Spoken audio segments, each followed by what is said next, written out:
The morning I finally found out who'd been leaving food on my porch every night for 4 months, I sat down on my kitchen floor and cried for an hour straight.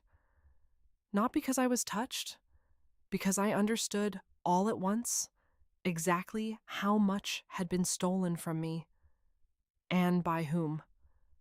Let me take you back to where this really begins. I moved to Callaway Creek in the spring of 2019, right after my divorce was finalized. 53 years old, alone for the first time in my adult life, and driving a rented truck filled with whatever furniture Dennis hadn't fought me for in mediation. Which wasn't much, I'll tell you that. A wingback chair, my grandmother's quilt, 2 boxes of books, and a mattress that still smelled like the lavender dryer sheets I'd been using in the house we shared for 22 years. I cried exactly once on that drive, just once, right as I crossed the county line and realized no one in the world knew exactly where I was at that precise moment. Then I dried my eyes and kept going. Callaway Creek was small, population 1,400, one diner, one pharmacy, a hardware store that was open Tuesday through Saturday and closed on the owner's birthday every October. I'd found the house online. A little white craftsman with a deep front porch and a pecan tree in the backyard that the listing called mature, which really meant massive and slightly threatening. But I loved it immediately. The porch especially. It had a porch swing painted the color of sage, and on my very first morning, I sat out there with coffee and listened to nothing but wind and birdsong and told myself this was a second chance, that I deserved one. I got a job at the county assessor's office within 3 weeks. It was quiet, careful work, comparing deeds, logging property values, cross-referencing tax records. Perfect for a woman who needed to feel useful but not overwhelmed. My coworkers were polite without being intrusive, which was exactly what I needed. I learned the town slowly, the way you learn a language, word by word, face by face. The woman at the pharmacy, Deb, who always remembered what you'd bought last time. The man who ran the hardware store, Gerald, who fixed my porch screen door without charging me and just waved when I tried to pay him. The family across the street, the Aldermans, who had twin boys about 8 years old, who sometimes rode their bikes in front of my house and stared at me with the unfiltered curiosity that only children have. But there was one person who stood out from the very beginning. My next-door neighbor, Patrice Hollowell. Patrice was 61, a retired school librarian, and the kind of woman who seemed to have been specifically designed to make you feel welcome. She brought me a casserole the day I moved in. She told me which nights the raccoons tipped over your trash and which gas station had the best coffee. She invited me to her book club. Just 4 women, she said, nothing intimidating. And when I showed up nervous with a bottle of wine, they all hugged me like I was someone they'd been waiting for. Within 2 months, Patrice was my closest friend in Callaway Creek. Within 4, I told her things I hadn't told my own sister. About Dennis, about the years of slow erosion that looked like a marriage from the outside but felt like something else entirely from the inside, about the particular loneliness of being invisible to someone who promised to see you. Patrice listened. She always listened. She'd put her hand on my arm and say, "You deserved better, Carol. You always did." And I believed her. The way you believe someone when they've given you no reason not to. The food started appearing in September. I noticed it for the first time on a Tuesday morning. I opened the front door to get the paper and nearly stepped on a brown paper bag folded neatly at the top. Inside was a container of chicken soup. Real homemade soup with egg noodles and carrots and a piece of crusty bread wrapped in a paper towel. No note. I looked up and down the street. Nothing. I figured maybe someone from the book club had dropped it off and just hadn't wanted to bother me. I ate it for lunch and didn't think much more about it. But then it happened again Thursday. A foil-wrapped plate of beef stew with roasted potatoes. Again, no note.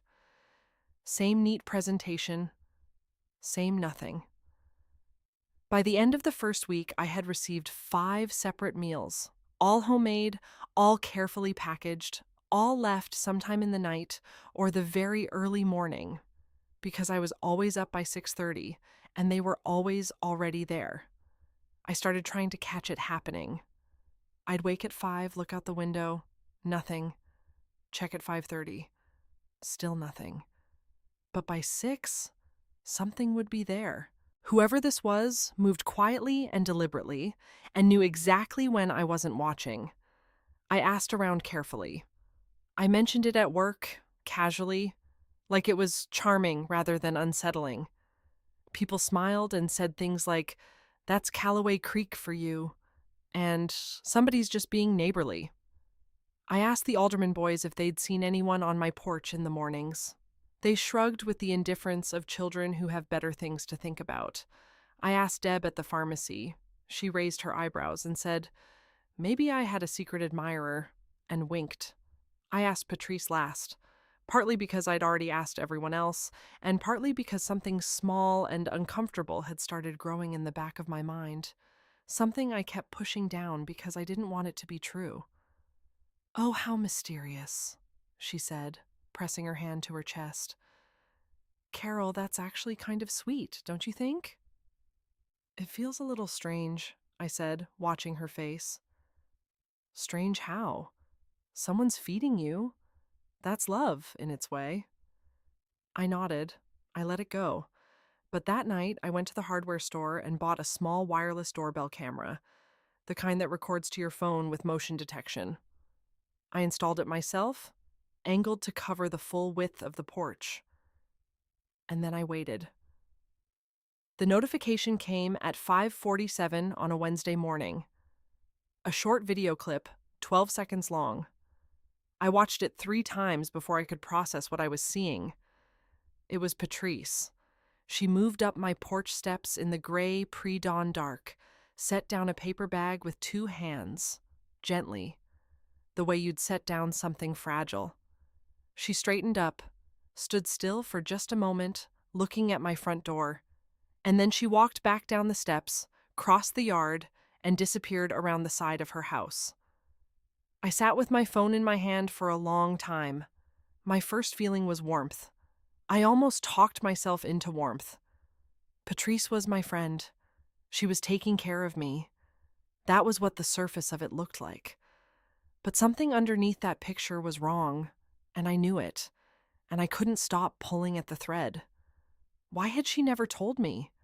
If this was simply kindness, why the secrecy? Patrice wasn't a shy woman. She'd brought me that first casserole straight to my door and stood there while I opened it. She had no problem with gestures of generosity. So why 4 months of silence? Why the pre-dawn timing? Why, when I'd mentioned the mysterious food deliveries directly to her face, had she looked me in the eye and said, "How mysterious?" As if she had no idea. I called my sister Renee that night. I told her everything. And Renee, who is smarter about people than anyone I know, was quiet for a moment and then said, "Carol, have you looked at your property records at work?" I hadn't thought of it that way, but I worked at the county assessor's office. I had access to every deed, every property transaction, every tax filing in the county going back decades. The next morning, I looked up Patrice Hollowell. And then I looked up the previous owner of my house. And then I sat very still at my desk for a very long time because the previous owner of my house, the person who had sold it through a listing agency 8 months before I ever came to Callaway Creek, was a woman named Donna Hollowell, Patrice's daughter. I dug carefully, the way you do when you're not sure you want to find what you're looking for. Donna Hollowell had owned my house for 11 years. Property records listed a second resident starting in 2014, a man named Ray Cutler. They weren't married, but he'd lived there. The tax records showed the house sold in December 2018, 3 months after a death certificate I found cross-referenced in a linked county record. Ray Cutler had died in September 2018. In that house. My house. He'd been 44 years old. I went back further. I found Donna Hollowell's current address, an apartment in a city 40 minutes away. I found a phone number through a public records site. I stared at it for 2 days before I called it. She answered on the third ring, and when I told her I was the woman who'd bought her mother's, I caught myself, who'd bought the house in Callaway Creek, she went silent in a way that told me she knew exactly which house I meant. She's been leaving food, I said. Your mother. On my porch. Every night for months. Can you tell me why? Another silence. And then Donna said, in a voice that sounded like it was coming from somewhere very deep and very tired, Ray couldn't cook to save his life, so Mom used to leave food for us, all the time when things were hard. She'd leave it on the porch before sunrise so he wouldn't feel embarrassed taking help. He was proud. He wouldn't take it if he had to look her in the eye. I pressed my hand over my mouth. After he died, Donna continued, she used to still go over to the porch. She told me it helped her. She'd just stand there. I think she forgot sometimes. Or maybe she didn't forget. Maybe she just needed somewhere to put the grief. She's been feeding me, I said slowly. She's been doing it for me. Or for him. I don't know which. Probably both, Donna said quietly. That's how Mom loves people. She feeds them when she doesn't know what else to do. I hung up the phone, and that's when I got down on my kitchen floor. That's when I cried for an hour. Not because I was betrayed, not because I was angry, because I finally understood what had been happening on that porch and what kind of grief looks like when it has nowhere else to go. And I thought about all the mornings I'd eaten that food alone at my kitchen table, feeling mysteriously, inexplicably less alone. And now I knew why. But here is where it turns. Because the grief I was crying over wasn't only Patrice's, and the anger that came after, slow and specific and cold, wasn't aimed at her. A week later, at book club, I watched Patrice pour wine and laugh and lean across the table to squeeze Margaret Feeney's hand when she talked about her bad knee.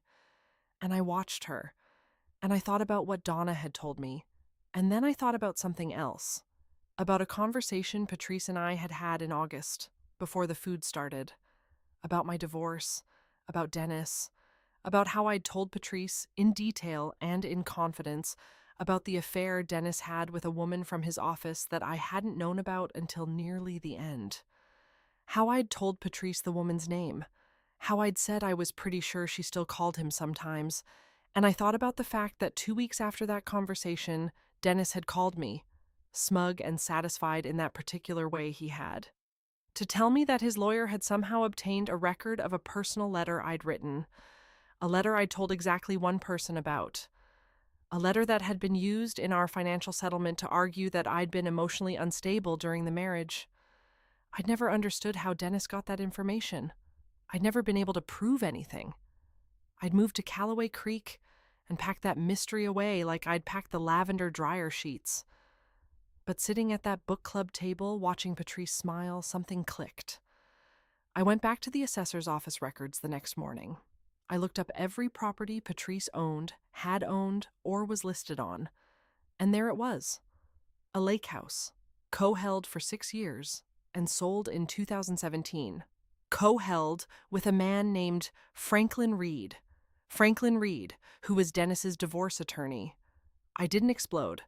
I didn't confront Patrice in her doorway with accusations and tears. That's not who I am. I went home.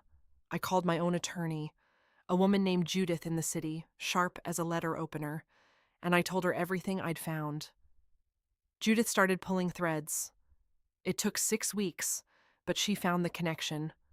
Patrice and Franklin Reed had been in a relationship years ago. They still spoke. There was an email trail, eventually, that Judith obtained through discovery in a renewed filing. Patrice had passed information to Franklin. Franklin had passed it to Dennis. The letter had tanked my settlement by nearly $40,000. When Judith filed the motion for fraud upon the court, Dennis's attorney called within 48 hours wanting to settle. He paid back every penny, with interest, with legal fees, with a formal record that will follow his attorney's license for the rest of his career. As for Patrice, I didn't report her to anyone. I didn't have to. I simply stopped answering. I didn't return calls. I left the book club without explanation. When she knocked on my door one afternoon, I opened it, looked at her for a long moment, and said, "I know about Franklin Reed." I watched the color leave her face, and then I closed the door. I still live in the little white craftsman with the sage-painted porch swing. I still hear wind and birdsong on my mornings off. The food stopped appearing once I confronted it all, and honestly, I'd expected to feel relieved when it did. Instead, I felt something more complicated. I think about Ray Cutler sometimes, the man who lived in my house and accepted help. He was too proud to take face to face, and I think about grief finding its old pathways even when the person is gone. Patrice loved in two directions at once, generously and destructively. And I've had to make peace with both of those things being true about someone at the same time. But I kept the $40,000, every cent of it. I used part of it to fix the porch properly, repaint it, shore up the foundation where the wood had softened. I used the rest to take a solo trip to Portugal that I had dreamed about for 20 years, and Dennis had always postponed. I sat at a cafe in Lisbon on a warm October evening, drinking wine, watching the light go orange on the old buildings, and I thought, this is mine. No one handed it to me. No one left it on my porch before sunrise. I found it myself, in the records, in the details, in the quiet, steady work of a woman who finally decided she was worth fighting for. That's the thing about starting over at 53. You've already survived the thing you thought would finish you.